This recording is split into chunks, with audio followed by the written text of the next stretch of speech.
Hello, juniors. This is one of my more favorite photographs of all time. Taken during World War II in England. Really shows what people had to go through, and even shows what people did to make their lives normal. In the midst of bombed out buildings and libraries, people still tried to keep their lives as little affected as possible.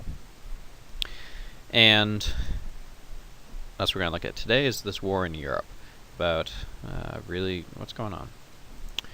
So we've mentioned how... So in Western Europe we have Poland, which has been invaded already by Germany. And they employed this tactic called Blitzkrieg, of launching very quickly planes, tanks, and other equipment. So Western Europe very quickly falls, and Germans head next, with Italian help, to France. And France is invaded both by Italy and Germany. It falls in 1940, and as you can see on the left, Hitler makes his way into Paris. Now, interestingly enough, the British, as you remember from the movie, they declare war on Germany. However, Hitler says he does not want to destroy the British Empire. He actually had great respect for the British, and he imagined that the British would allow him to have this empire on the mainland Europe, and the British could continue to have their empire elsewhere. However, that's not the case. England does not want to make any deals with Hitler after the invasion of France. And the French people themselves, while they are now the brunt of many jokes about how the French don't really fight, if you look on the image on the right, the French resistance continues throughout the occupation of France by Germany. It includes many women, as you can see in this image, and really an underground fighting against the Germans, which in many ways weakens the Germans, but also raises the spirits of the French people. Now, England almost is destroyed at one point. Their army is caught as they're trying to cross back to England. Hitler allows them to escape, which proves to be a foolish move on his part. This man right here, Winston Churchill, he really is responsible for improving and showing the British people that they will be able to persevere, that they will not give up, that they will fight, as he says, on the beaches, and they will continue until Hitler has been stopped. Now, Hitler, having seen that Britain is not going to give in, well, that's what results in the Battle of Britain, 1941, where the British and the Germans essentially battle over the sky. Their aircraft do. If you look on the image on the left, you have Big Ben and the trails of the aircraft above it. So there's great air battles that are being waged. Also, Britain gets bombed. So if you look on the image on the right, you can see the devastation that happens, that is laid waste in London. United States, they, up until this point, they are neutral, so they're doing what's called a Lend-Lease program. And in the Lend-Lease program, they are lending out American ships in exchange for British bases. And in reality, the United States isn't really wanting much in return. It's just a way that they're pretending that it's a negotiation rather than just giving away materials, war materials. Now, we know that the Japanese attack Pearl Harbor, which encourages the Americans to enter the war. And with the Americans entering the war, really it gets a great deal of energy into the Allied effort against the Germans, the Italians, and the Japanese. What this really culminates in is what's known as D-Day. And D-Day occurs in 1944. If you look at the map, ships and troops are coming from England onto the shores of France.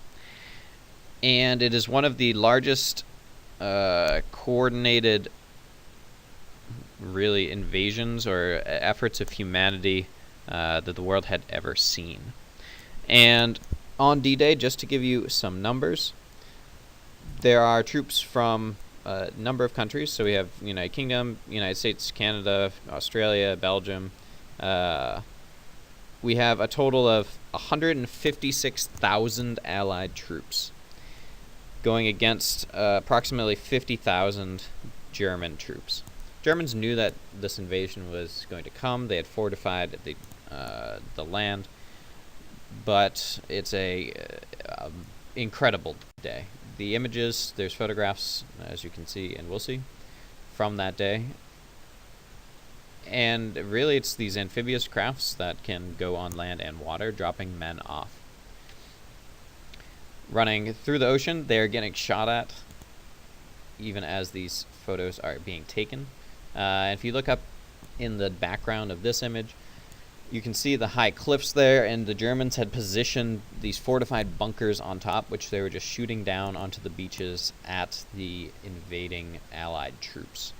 And these are not easily defeated bunkers there, as you can see here, quite strong, sturdy, and it was the soldiers' task to take out the German soldiers in these bunkers. As you can see from this aftermath image, that yes, they did. It took a lot of men.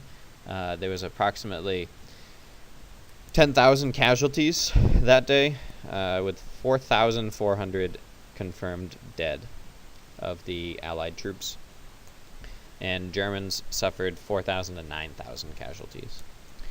So it's a traumatic day for troops, but really starts putting the Germans on the run. And this is preceding the fact that the Germans are now losing in Eastern Europe as well. So Germans had invaded Poland, then they decided to invade the Soviet Union. And as virtually every general in the history of the planet has realized, invading Russia is not a very good idea. And while the Germans and their allies have a number of people, approximately 1 million personnel that are involved in this invasion, with hundreds of aircraft and tanks and artillery, the Soviets are able to resist. They're able to resist their this invasion. And the Soviets are absolutely decimated during World War II. But through battles like this, they are able to push out the Soviets, or the Germans. Quite drearily, as you can imagine, winter in Russia is not very friendly for troops. So if you look on the right, there was bodies that were used as markers as troops went through, really to escape. The Germans were. There's casualties-wise, about 200,000 Germans were lost at Stalingrad, which is a fairly massive amount over this time period, though the Russians themselves, there's approximately, determining on who you are, about over 1 million casualties. 478,000 Russians were killed in the invasion, and 650,000 Russians or Soviets were wounded or sick. Just to repeat that, the Soviets during this invasion of the Soviet Union suffered more than 1 million casualties. However, while devastating and absolutely shocking as this is, it's able to push the Germans back. and the Soviets start pushing, as you can remember from the video, start pushing all the way into Germany, into Poland. And that's where they start liberating the concentration camps and really putting the Germans on the run. The war ends. If you look on the right, this is Hitler's bunker. And Hitler is hiding here as the Soviets draw closer to Berlin. So December of 1944, we have the German forces, they start surrendering. They get surrounded by various Allied troops. And on May 7th of 1945, there's a total surrender by the Axis of Germany and Italy. Mussolini is killed in April. Hitler commits suicide in this bunker on April 30th. So a week after Hitler's dead, the war in Europe has come to an end.